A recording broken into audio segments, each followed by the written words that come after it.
You're listening to the Things About Nature podcast. Coming to you from a city that never sleeps is me, your host, Rockshana. I invite you to join me in truly honest, passionate, and fun talks that motivate, invigorate, and maybe inspire. Even though we're no longer in the mile high, the sky is still the limit. Everything and anything goes. So let's start talking about things of that nature. Hey everyone, thanks for tuning into this episode of the Things About Nature podcast. I'm your host, Rockshana, and today we have someone that will talk about what we consider the butterflies in the stomach, or like just when you do something and you're like, something told me to do it.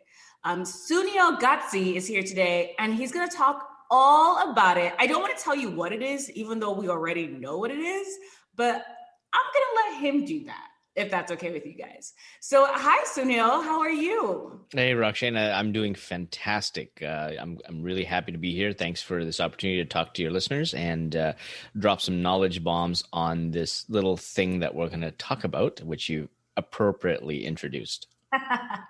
Nice. I like how you said that. Drop some knowledge bombs, like bam. Bam. And what area are you in?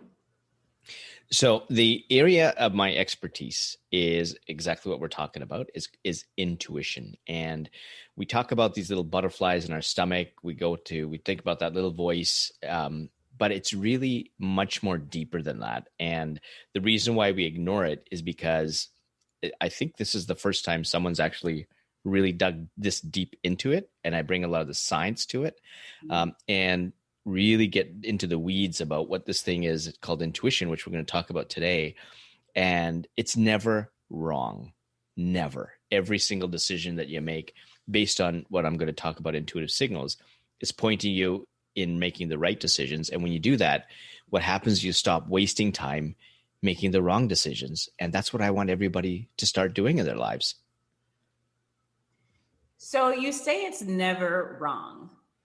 Absolutely. So, all right. So I'm going to throw this at you. Mm-hmm. You know how little kids, and they do something silly, or quote unquote, I'm going to air quote it. They do something bad. Yep. We need be the air quote. And they'll be like, oh, well, just something told me to do it. But it wasn't necessarily the right thing to do. Yeah, absolutely. I see. Yeah, so we're going to get into a little bit of the weeds there. So when you there's things called intuitive hurdles that are telling us what we think we should be doing. And so when we typically, for kids, it's a little bit more unregulated, I'd say. So your intuition is really a balance of head and heart. And this is where you need a lot of, it uses the experience that you've had. But as kids, a lot of times they get over emotional about doing something. And it's that peak of emotion that actually has them telling others that something told them to do something. It's almost like, and we're all intuitively connected to our kids. So I'll know exactly when my two daughters, they're 9 and 14, I'll know exactly when they say something, or even just by when their looks on their faces, I'll know kind of what they're thinking. And that's that intuition knowing, picking up on things like facial twitches, body language, tone, where we kind of know, that's not actually what you're trying to, what you're saying is not exactly correct. And so for kids, they're going to learn from failure. When we tell them that stove, that oven is hot, they have to experience that. And so again, this is something that intuition picks up on, is the failures, because they're going to send you a signal to say, don't do that again. And if you do, obviously you've ignored your intuition and you're going to get burnt again. Right. And so for kids, they become really over. So they're kind of talking the right thing, but it's, in their case, it's just way too much emotion. And if you look at it, even let's extrapolate that to adults. When we're in relationships that we know we shouldn't be in, and I've interviewed now over 1,000 people for my podcast series. And when we get into relationships, some people actually knew before they married somebody or got into a relationship from day one, they shouldn't have gotten into. Their intuition was saying, walk away. Yet they still got into the relationship because they think that their intuition was telling them to do that, or In this case, they use self-talk, or sometimes they get into a relationship for the right reasons, which is excellent, but something changes. Somebody's values change. They get moved towards, maybe there's a bad bunch of people that's pulling that person in a certain direction. And when the values really start to detract away from what our core values are in a dangerous way, our intuition is going to say, you better start moving away. And we sometimes use self-talk to keep ourselves in the relationship. Oh no, he will change or she will change, or let's give them a second chance. Intuition's already given a second chance. We're talking about the third, fourth, fifth, sixth chance. What am I going to do after this? I don't know. And let me give you a couple of case studies to illustrate this. Mark Metry was on my podcast series. He has also the Humans 2.0 podcast series. And when he came on, he developed social anxiety when he was in high school, and he ended up lying and lost who he was and almost took his own life. So when he started talking about intuition, he was saying intuition sometimes leads you down the wrong path. And so my ears perked up because I paid close attention to the story. And so he tells me that same story, and I let him finish the story. But one of the things I said was that when you started telling me that story, we can actually go back to the start of this podcast, and which I have. And when he started to tell the story, one of the first things he said is that I knew I shouldn't have lied, but.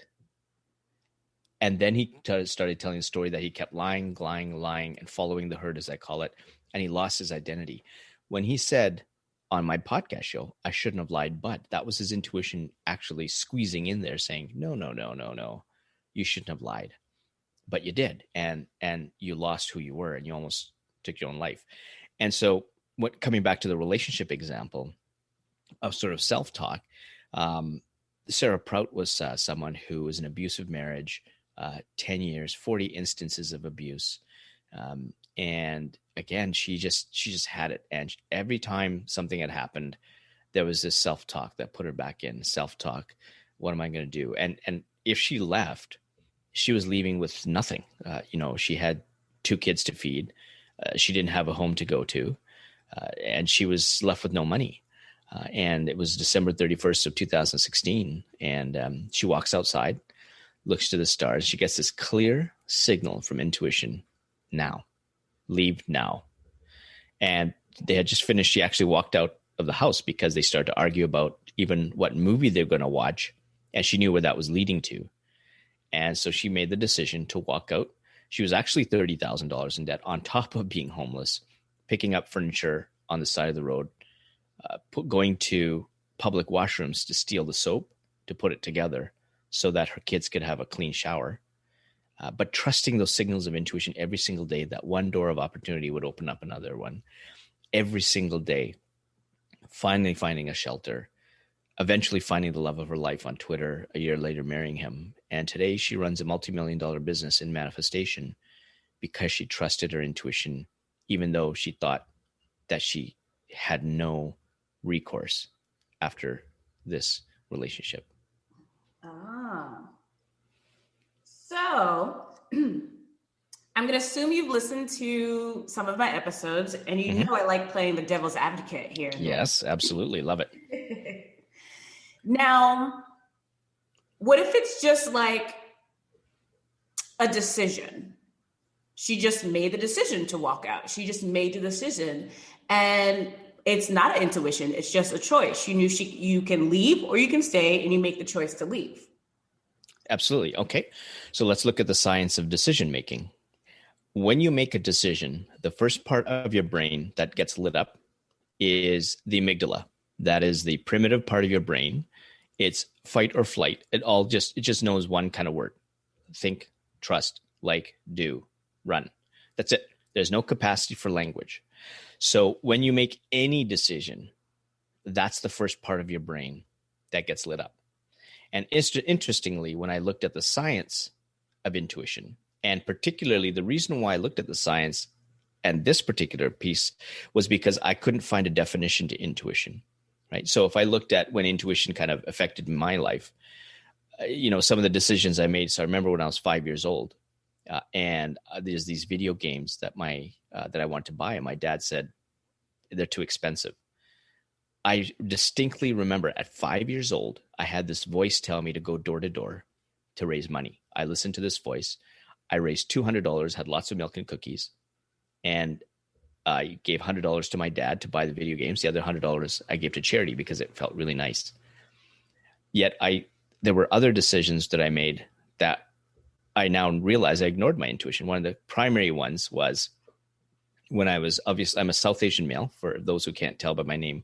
So I'm an East Indian male. And so in the East Indian society, if you drink the East Indian Kool-Aid, so to speak, there's 4 career doors that you actually go through: doctor, lawyer, engineer, or failure. And luckily I picked door number 3. My dad was an engineer, but all this while, something was telling me that I was meant to be an entrepreneur. All these breadcrumbs of stuff that I've done that I've absolutely loved had hints of entrepreneurship in it. Yet I followed my dad's advice, followed what society wants, and became the engineer and hated it. 2 years in, I got a chance to become an investor at a private investor in this Mexican restaurant chain that was coming up to Canada. And again, something was saying, you got to grab onto that opportunity. I made that decision in an instant. And pretty soon I was making, as a private investor part-time, 5 times more than I was making as a full-time engineer. In year 3, I quit my engineering, made that decision knowing that I would sacrifice my relationship with my dad. And I made that decision. And then from there, I ran a number of businesses, 5 or 6 ventures, $20 million in revenues, absolutely loving every single day that I was doing that. Morphed into a management consulting career. And then I had this huge contract down in Silicon Valley. And it was amazing. The money was amazing. Yet the contract terms were changing. And again, something was telling me, back away. But the amount of money was so big. I was so emotionally tied to that money that I went down to Silicon Valley and spent every single penny to go down there. And the company never paid me. And I came back to Canada with 25 cents in my bank account. And perhaps the most devastating decision, which actually kickstarted the reason that I really needed to find a definition of intuition pronto, was I had, when I was doing university, doing engineering university, I had a good friend of mine. And so she was saying, Sunil, I really need some advice. And something was telling me to meet with her that afternoon. Yet I ignored that something. I made the decision to tell her, let's meet a couple of days later. The very next day, that same person who was stalking her followed her to a bus shelter and put a bullet through her head. And now I've lost time, effort, money, and a good friend because I ignored this something. I made the wrong decision. So when we're talking about the definition of intuition, I really struggled because I didn't know what it was. What was this definition of intuition for? Like when I went online at that time, people were talking about this voices from God, manifestation, and things like that. And I appreciate those definitions if people see it intuition from that perspective. It didn't resonate with me. I went online to the online dictionaries. That didn't resonate with me. So I remember these somethings that I keep talking about. These were sort of signals. And so there was somebody in my social circle, my social media circle, who was an international psychic. And she talked about intuitive signals. And I said, okay, I'm going to go interview her. And so I took my film crew to get her interview. And sure enough, she talks about intuition being these signals. It's energetic in nature. And the research just hasn't caught up with intuition and our belief systems. So I love that energetic piece because when I was in engineering, one of the qualities of things like steel, for example, they have a mass-like property and they have an energetic or wave-like property. And that seemed to really resonate with me. So I started to see intuition as sort of this art or sort of the energy piece. And the science is what I really want to balance it with. But with this intuitive channeler, this international psychic, she's saying there's no science. And it didn't make sense to me because I've had these experiences.